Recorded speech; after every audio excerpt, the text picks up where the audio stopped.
সখী সাজাও গো একসাথে, অধিবাসের যত দ্রব্য গো ও সখী সাজাও গো একসাথে। আলো হলুদ মধু দধি দুগ্ধ গো ও সখী সুন্দর পটরাতে গো, ও সখী সুন্দর পটরাতে।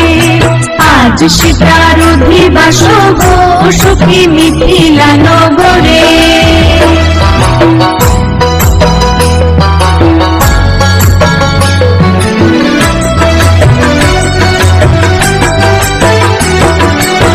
গুরু চন্দনের জলেতে স্নান করাবো সীতারে,